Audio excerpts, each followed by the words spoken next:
Hello guys, അങ്ങനെ രാവിലെ നമ്മൾ എണീറ്റിട്ടുണ്ട്. പിള്ളേരൊക്കെ നല്ല ഉറക്കത്തിലാണ്. അങ്ങനെ നേരെ അടുക്കളയിലേക്ക് പോയി അരിയൊക്കെ അടുപ്പത്തിട്ടു, നല്ലൊരു ചായയൊക്കെ തയ്യാറാക്കി. ഇന്നൊരു വെറൈറ്റി ചായ ഉണ്ടാക്കണമെന്ന് മനസ്സിൽ വിചാരിച്ചുകൊണ്ടാണ് എണീറ്റ് വന്നത്. പക്ഷേ ചായ ഇട്ട് കഴിഞ്ഞപ്പോഴാണ് ആ കാര്യം ഓർമ്മ വന്നത്. അങ്ങനെ നമ്മുടെ വാമിക്കുട്ടി എണീറ്റ് വന്നിട്ടുണ്ട്. കുറച്ച് നേരം അവളെ എടുത്തുകൊണ്ട് നടന്നു. പിന്നീട് നമ്മൾ ഇന്നത്തെ ബ്രേക്ക്ഫാസ്റ്റ് ദോശയാണ് കേട്ടോ. ഇന്നലെ ദോശ, ഇന്നും ദോശ. 2 ദിവസത്തേക്കുള്ള മാവാണ് നമ്മൾ ആട്ടി വെക്കുന്നത് കേട്ടോ. അതുകൊണ്ട് 2 ദിവസം എടുക്കാമല്ലോ. അങ്ങനെ ദോശയൊക്കെ തയ്യാറാക്കി. ദോശയ്ക്ക് ഇന്ന് ചട്നിയാണ് കേട്ടോ. അങ്ങനെ നമ്മൾ എണ്ണയൊക്കെ ചൂടായ അതിലേക്ക് നമ്മുടെ കടുകിട്ടു, അതിലേക്ക് നമ്മുടെ ചുമന്നുള്ളി അരിഞ്ഞതിട്ടു. പിന്നെ നമ്മൾ തേങ്ങയും മുളക് പൊടിയും ചുമന്നുള്ളി എല്ലാം കൂടെ അരച്ചൊരു അരപ്പുണ്ട്, ചട്നി അരപ്പ്. അത് നമ്മൾ അതിനകത്ത് കടുക് വറുത്തതിനകത്തോട്ട് കുറച്ച് വെള്ളമൊക്കെ ഒഴിച്ചു, ഉപ്പൊക്കെ ഇട്ടു. നമ്മുടെ ചട്നി നമ്മൾ സെറ്റാക്കി എടുത്തു. എനിക്ക് ദോശ, കടല, സാമ്പാറൊക്കെയാണ് ഇഷ്ടം. പക്ഷേ എന്നും അതൊക്കെയല്ലേ, അപ്പോൾ ഇന്ന് കുറച്ച് ചട്നി ആവാമെന്ന് വിചാരിച്ചാണ് ചട്നി ഉണ്ടാക്കിയത്.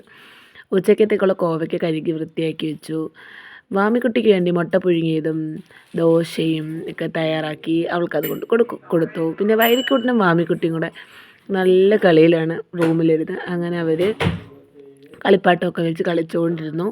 പിന്നെ ഞാൻ രാവിലെ മാമിക്കുട്ടിനെ അംഗൻവാടി കൊണ്ടാക്കുന്നതിന് മുമ്പ് കാപ്പിയൊക്കെ കഴിച്ചു. വൈദിക്കുട്ടൻ കുടിച്ചിട്ട് നല്ല സുഖമായിട്ട് ഉറക്കത്തിലായി. മാമിക്കുട്ടി സെറ്റി വന്ന് എന്തൊക്കെയോ വികൃതി പണികൾ കാണിച്ചുകൊണ്ടിരിക്കുകയാണ്. അങ്ങനെ അവൾ ഓടിപ്പോയി അവളുടെ ബാഗൊക്കെ എടുത്തുകൊണ്ട് വന്നു. അടുക്കി വെച്ച ബാഗിൽ നിന്ന് സാധനങ്ങളെല്ലാം വെളിയിലെടുത്തിട്ട് വീണ്ടും അടുക്കി വെക്കുന്ന കാഴ്ചയാണ് ഈ കണ്ടുകൊണ്ടിരിക്കുന്നത്. ഞാൻ അടുക്കി വെക്കാം അമ്മയെന്ന് പറഞ്ഞ് അതെല്ലാം അടുക്കി ബാഗിൽ വീണ്ടും എടുത്തു വെച്ചു. ഇന്ന് നമ്മൾ വാമിക്കുട്ടിക്ക് സ്നാക്സ് ബോക്സിൽ കൊടുത്തു വിടുന്നത് കാവറ്റിലും ബിസ്ക്കറ്റുമാണ്. അങ്ങനെ അതൊക്കെ തയ്യാറാക്കി എടുത്തു വെച്ചു. നമുക്ക് പുറത്തോടൊരു ആവശ്യം ഉണ്ടായിരുന്നു. അങ്ങനെ പുറത്തൊക്കെ പോയി നമ്മൾ തിരിച്ച് വീട്ടിലേക്ക് വന്നുകൊണ്ടിരിക്കുകയാണ്. അങ്ങനെ വന്ന വഴിയിൽ നമ്മൾ നേരെ ഒരു സർബത്ത് കടയിൽ നിർത്തി. നമ്മളെ അറിയാവുന്നൊരു ചേച്ചിയുടെ കടയാണ്. അങ്ങനെ അവിടെ കയറി ഞങ്ങൾ രണ്ടുപേരും ഓരോ സർബത്ത് മേടിച്ച് കുടിച്ചു. മഴയത്ത് സർബത്ത് കുടിക്കണം എന്നൊരു കൊതി കൊണ്ട് മേടിച്ച് കുടിച്ചതാണ്. പിന്നെ നേരെ നമ്മൾ വീട്ടിലേക്ക് എത്തി. നമ്മുടെ വാമിക്കുട്ടൻ്റെ ഒരു ഫോട്ടോ നമ്മൾ ഫ്രെയിം ചെയ്യാൻ കൊടുത്തിട്ടുണ്ടായിരുന്നു. അതൊക്കെ മേടിച്ചുകൊണ്ടാണ് വരുന്നത്. അങ്ങനെ ഇതാണ് നമ്മുടെ വാമിക്കുട്ടിയുടെ ഫ്രെയിം ചെയ്ത ഫോട്ടോ. ഇങ്ങനെയുണ്ട്, ഇഷ്ടപ്പെട്ടോ എല്ലാവർക്കും?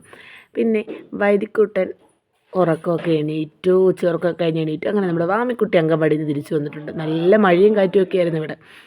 അങ്ങനെ അംഗൻവാടിയിൽ നിന്ന് വന്നതിന് ശേഷം ഉറങ്ങിക്കിടന്ന വൈദിക്കിനെ ഉണർത്തി അവനെ വഴക്കുണ്ടാക്കുന്ന കാഴ്ചയാണിത്. പിന്നെ വൈകുന്നേരമായപ്പം എനിക്ക് എന്തെങ്കിലും ഉണ്ടാക്കി താമ്മേ, കേക്കെങ്കിലും ഉണ്ടാക്കി താമ്മേ എന്ന് പറഞ്ഞുകൊണ്ട് എൻ്റെ അടുത്ത് കിടന്ന് കൊഞ്ചിക്കൊഴിയുന്ന വീഡിയോ ആണ് ഈ കാണുന്നത് കേട്ടോ. അങ്ങനെ പിന്നെ കുറേ നേരം അവളുടെ അഭ്യാസങ്ങളും കാര്യങ്ങളൊക്കെ കാണിച്ചുകൊണ്ടിരുന്നു. അടങ്ങിയിരിക്കും പിന്നെ തലകറങ്ങുമെന്ന് പറഞ്ഞിട്ടും വീണ്ടും അവിടെ കിടന്ന് വട്ടം കറങ്ങിക്കൊണ്ടിരിക്കുമായിരുന്നു.